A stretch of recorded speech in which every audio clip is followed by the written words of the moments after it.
Hai, Assalamualaikum. Welcome back to my YouTube channel, The Lazy Bones. Hari ini kita mau bahas masih tentang adjektif atau kata sifat, tepatnya limiting adjective.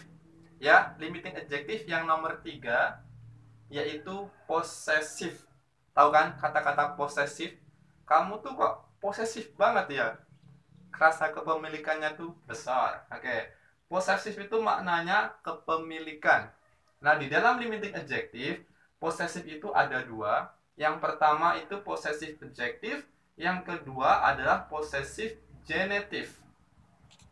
Possessive adjective itu sudah saya pernah terangkan di video-video sebelumnya, seperti my, your, our, their, her, his, its. Tinggal setelah my, your, our ini dan teman-teman dikasih kata benda, diikuti kata benda. Misalnya my book, your marker, our house, rumah kita, dan sebagainya.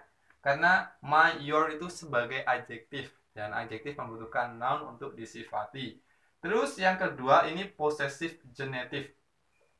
Bisa dikatakan untuk bab ini kita fokus ke possessive genitive, ya. Karena genitive itu sangat-sangat dibingungkan oleh banyak orang, termasuk saya sendiri. Jadi agak membingungkan ketika pertama kali belajar, sampai sekarang juga. Ya, possessive genitive itu apa? Possessive genitive itu ada yang mengatakan apostrof s. Ya, possessive genitive itu apostrof s. Apostrof itu apa sih, gitu kan? Apostrof itu nama lain dari koma di atas. Jadi kalau ada koma di atas itu, koma itu namanya apostrof dalam bahasa Inggris. Terus ditambah s, koma atas s. Nah, ini sudah saya kotakin. Koma atas terus s. Itu namanya apostrof s atau koma atas s. Nah, possessive genitive itu ada yang mengatakan juga dalam tata ilmu grammar itu noun yang menjelaskan noun. Jadi ada dua noun.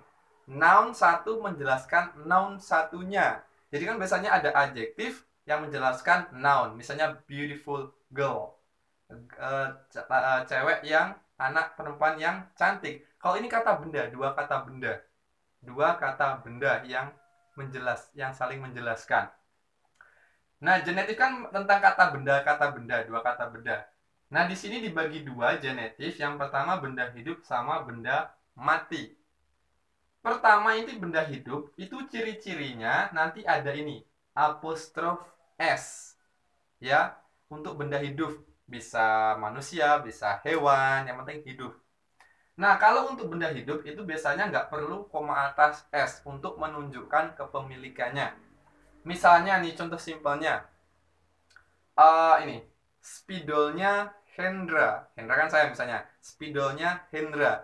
Benda hidupnya kan Hendra. Nanti apostrof koma atas S itu diletakkan setelah nama saya baru spidolnya. Jadi bahasa Inggrisnya Hendra's marker. Jadi spidolnya Hendra. Koma di atas setelah Hendra itu menunjukkan kepemilikan bahwa spidol itu miliknya Hendra. Misalnya bukan, rumahnya Dewi, berarti Dewi's house. Dewi koma atas S, itu ya simpelnya. Kita coba contoh di yang tertulis. Di sini ada laki-laki satu ya, di sini ada laki-laki dua, anggap saja begitu. Nah, di sini ada kalimat the boys bike. The boys bike. Di sini ada boy sama bike. Di sini ada dua kata benda. Genitif kan kata benda yang saling menjelaskan kan. Nah, di sini a bike, the boy's bike artinya tuh sepedanya milik anak laki-laki itu. Anak laki-lakinya satu, boy. Nah, di sini ada kepemilikan yaitu apostrof s. yang difungsikan atau menunjukkan bahwa sepedanya itu miliknya boy atau anak laki-laki satu yang itu, ya, itu benda hidup. Terus kalau misalnya boy-nya atau anak laki-lakinya banyak lebih dari satu, nah itu penambahan koma atas s itu gimana? Nah, the boys, di sini ada kalimat the boys bike. Sepedanya kan tetap satu, boys-nya yang banyak. Jamak dari boy itu boys, tambah aja s.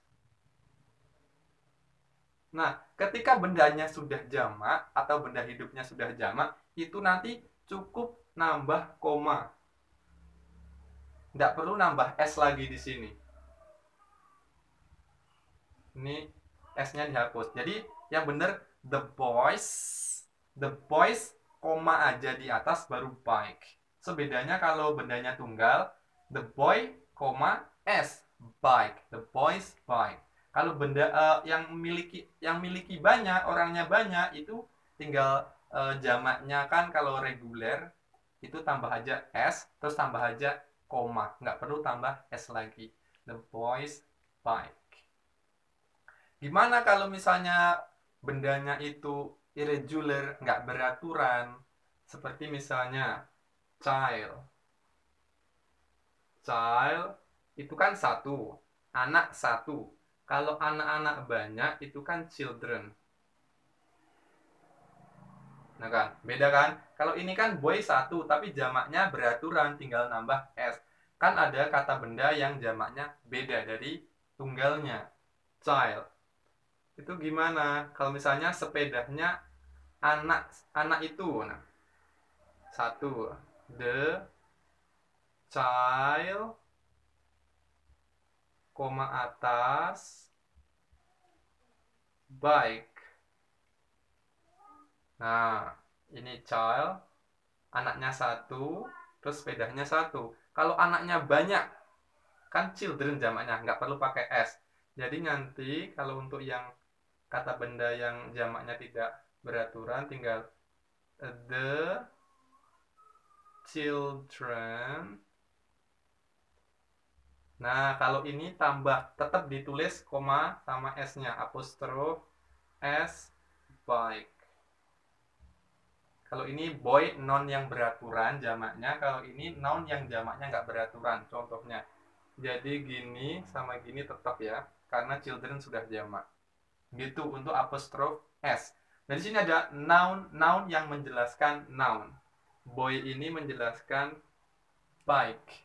Jadi boy ini diposisikan sebagai adjektif ya. Walaupun noun, jadi dia seperti adjektif. Menjelaskan bike. Jadi bike itu miliknya Hendra. Terus kita pindah ke benda mati. Nah, di sini ada rumusnya sih. Ada yang noun sama noun atau noun of noun. Noun langsung atau noun of noun. Kalau noun plus noun itu biasanya untuk ngartiin dari apa namanya, nerjemahkan dari ke bahasa Inggris secara Inggrisnya. Tapi kalau misalnya of itu nerjemahkan kata per kata. Satu misalnya kayak lampu rumah, lampu dulu dicari bahasa Inggrisnya apa, baru rumah itu kan versi Indonesia ya, itu boleh pakai of kalau versi Indonesianya. Cuma kalau dalam bahasa Inggris itu kalau ngartikan kayak gini, phrase kayak gini, rumahnya dulu baru lampu. Oke, kita artikan dulu untuk benda mati ya. Kalau untuk benda mati, untuk mengingatkan aja, nggak perlu ini ya, nggak perlu apostrof s. Lampu rumah, kita pakai yang ini dulu, versi pertama. Rumah adalah house. Lampu, lamp. House, lamp. Lampu, rumah. Karena yang dibahas adalah lampu. Ini ada dua noun. Sama-sama noun, tapi noun yang pertama itu difungsikan sebagai adjektif kata sifat yang menjelaskan noun satunya, house, lamp. Noun jelaskan noun. Ini namanya susunan noun phrase. Kemarin ya udah ya. Terus kalau versi Indonesianya misalnya, Indonesia kan biasanya kalau bisa belum ngertiin kan, artiin dari kata awal terus kata berikutnya. Lampunya dulu. Kalau lampunya dulu itu ditambah off. Lamp of house. Ini gitu ya. Sama-sama noun, sama-sama noun. Kalau ini tadi house-nya menjelaskan lamp, sama house-nya menjelaskan yang lamp. Tapi ada off-nya, ini versi Indonesianya. Nah, gitu aja singkatnya. Semoga bisa membantu tentang possessive genitive. Jika ada pertanyaan atau kurang-kurangnya bisa tuliskan komen. If you are if you can get enough of my videos, you can give me thumbs up and don't forget to subscribe and share to your friends. Nanti kita akan bahas adjektif yang lainnya di next videos. Bye.